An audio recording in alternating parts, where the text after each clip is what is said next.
Hey everyone, it's Madi Hoffman and I'm making my second video log for you guys. Today I just wanted to talk to y'all about a couple different tips that I feel like are really beneficial just for studying abroad in general. This isn't Barcelona specific or Spain specific, but just a couple tips that I learned along the way in my experience studying abroad. So the first one would be when you're packing to come over, regardless of if it's for the summer, spring, fall, really doesn't matter. Don't overpack, because chances are, and this won't go for everyone, but especially if you're studying abroad in Europe, it's going to be so easy for you to go shopping, and you're going to want to do it because the stores here are so amazing and so different. Like in every country that I've been in, I've just wanted to shop and buy everything possible. So that being said, don't bring your entire fall collection or winter collection of clothes. Don't bring your entire summer selection of clothes.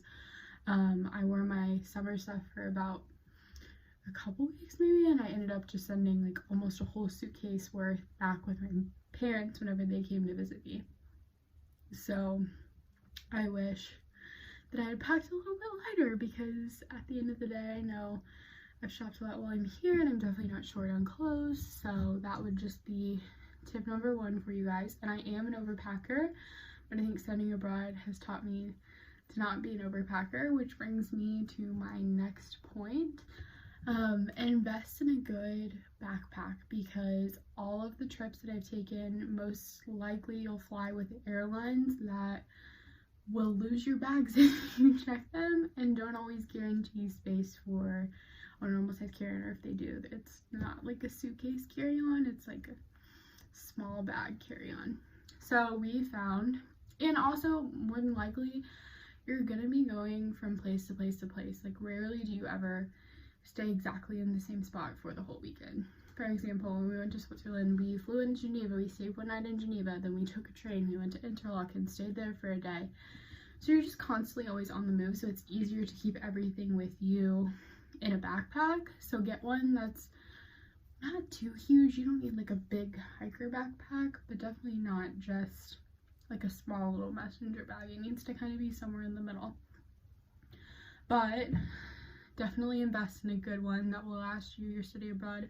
I came with one that was super old, and about a month in I ended up having to buy a new one here, but it has served me well for all of my trips, so I'm super grateful for that purchase. It was a good one.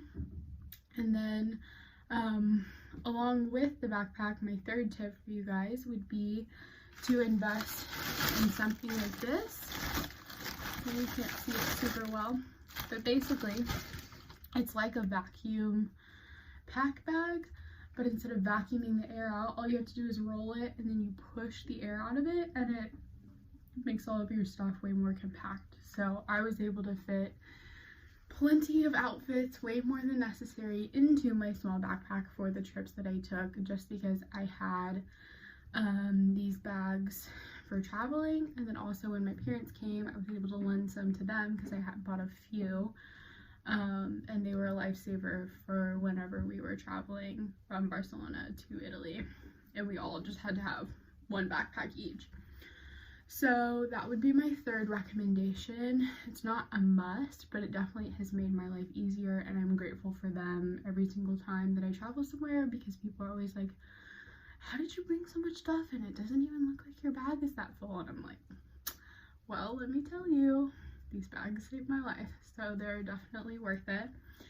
And then my fourth tip for you guys is going to be, if you're a little bit nervous about not working for the semester and a little bit nervous about money and finances and things of that nature, my advice to you would be, allow yourself a couple weeks to get settled here. You're gonna need to spend money on things like a Metro card that lasts you for the whole trimester, if you know you're going to be using the Metro a lot. And that doesn't necessarily just apply to Barcelona. Chances are you'll probably be using public transportation wherever you go. and you have to buy a SIM card in most cases, and you know, your classes haven't started yet, so all you want to do in your free time is go out to eat with your friends, and like that's okay. And I think it makes the transition that much easier for those first couple weeks. But then if you know that you're someone who's going to be nervous or is I'm very money conscious just in general, so I think about 3 weeks in, I started looking at a budget for myself and just knowing like, okay, I live with a host family, so breakfast and dinner are taken care of. I can go get a coffee on this day, or I can go out with tea with my friends on this day, but definitely not all week. And so just kind of being smarter about those purchases. But I do think it's important to lay out a budget for yourself, and I found that it was very helpful, so I'm sure that you will too. And then last but not least, it's not for everyone, but I think it should be, even if you're not a writer. Keep a journal of everything that you're doing while you're here. I've been super lucky in that my blogging and writing for you guys has held me really accountable to make sure that I'm keeping everything documented. I'm constantly writing, constantly journaling, but I also have my own personal journal that I've taken with me on all of my other trips that I've ever been on.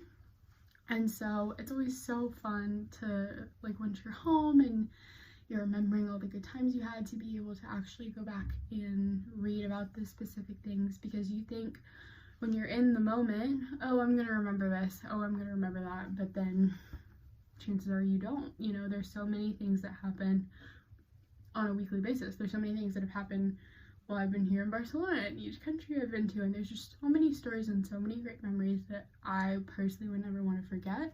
And so I know it's going to be the same whenever you study abroad as well. So even if you're not a writer, type one up on your computer, do it in the notes in your phone whenever you're bored taking the bus or on the train. Like, it's just so important to keep all of that in your brain, and they're memories that you're going to want to remember forever, and journaling is a great way to do that. So those are my tips for you guys, and I hope you enjoy them and have a great rest of your day. Thanks for listening.